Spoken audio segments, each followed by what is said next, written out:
Tomatillos. These are these little papery tomato-looking things that are in the produce section. And most people know that they're for the Spanish, Mexican kinds of foods, but most people don't know what to do with it because it's so strange looking. But it's not very hard. I want to show you what they are usually used in. First of all, we have the salsa verde. Salsa verde is made with tomatillos.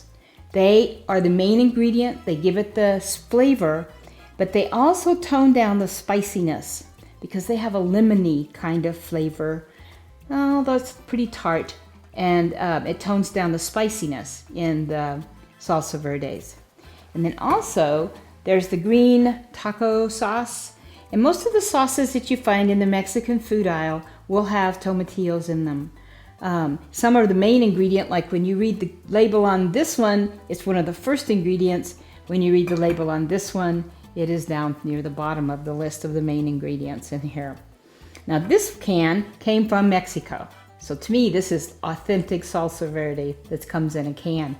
They also have it on top. You'll notice you pop it open and you can just eat right out of this can.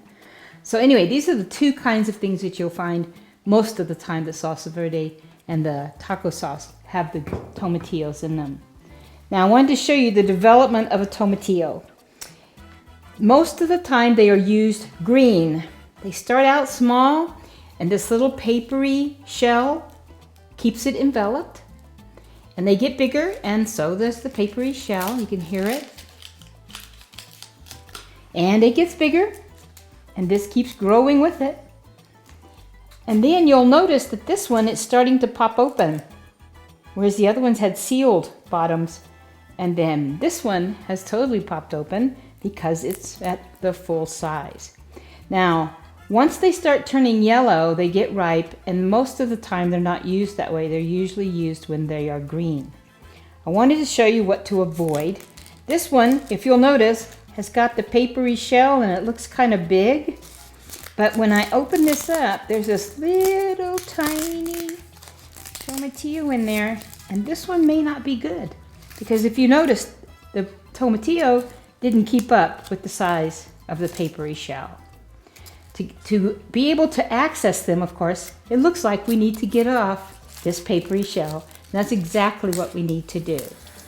We want to run it under warm water and have it running because it'll get down inside and it'll help pull the paper away from the tomato, the tomatillo.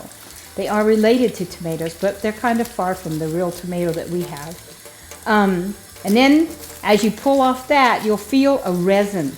They're kind of coated, they're kind of sticky, and so you want to be sure you rub that off. And it won't come off very easily if it's cold water. You don't want to put hot water on them, so you want to make it warm water to get off the resin.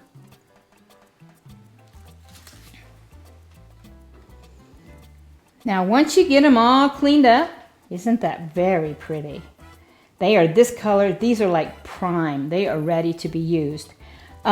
The little ones, if you'll notice, they are able to be used as well as the bigger ones.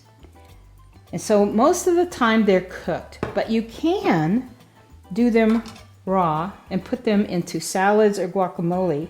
And I want to show you what the inside looks like. They're usually white or yellow inside.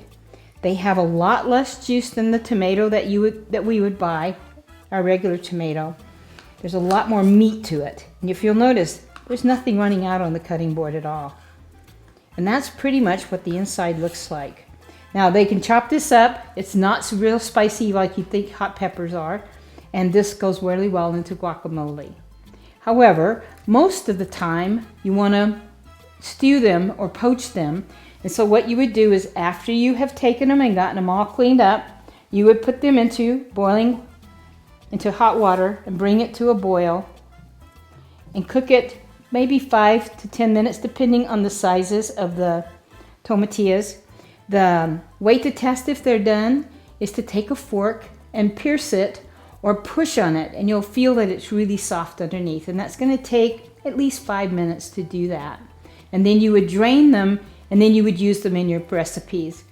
And there's quite a few recipes on the market for the green tomatillos. Now, if they get yellow, they start getting ripe, and they don't stay ripe very long, and then they kind of don't taste good anymore. Okay? Now, the other way you can do them after they've been cleaned up is to put them into, oh, and I shouldn't have put that one in there, into a roasting pan. Get a pan hot, oops, and put one in, and then you roast it. And you just keep turning it inside of a skillet. And I love the cast iron skillets for this because they hold the heat, and you would sit there and it would end up, when you got done, it would have little black spots from being roasted. And then that gives a roasted flavor to it, which is really nice in some of the recipes. So that's usually the way they're going to tell you to fix the tomatilla to put it into your recipes. Now, it is very high in vitamin C. It's one of a really healthy vegetable. And it's not as scary as it looks. In fact, it's really quite tasty, and it's really easy to make salsa verde. So if you're going to have any kind of Mexican food, you should do that soon. Now, if you wanted to keep these in the refrigerator after you get them, you can just put them in with the paper and keep them in there a few days, but they actually keep better if you put them after they're cleaned and put them in a plastic bag and seal it up and put that in the fridge, because they're going to keep ripening the other way, and this way they'll kind of slow down a little bit for you. So let's check back and see how our tomatillos are cooking. You'll notice these are the ones we're poaching. It's real soft. It is now the color of salsa verde. And in this pot, we were roasting it, and look at all of the black on it. And as you can tell, it's really soft and it's ready to be eaten. So go to my website. I have some very interesting information about the tomatillos. It is not a vegetable I have used a lot, but now that I've done the research for this TV show, I'm going to be using it a lot more, and I hope you will too. So when you see these little paper, sometimes they look like those Chinese lanterns, that you have for flowers. Everybody wants them in their garden to be bright red. We want green ones. You want them to be paper covered, and try them out, and try some Mexican salsa verde.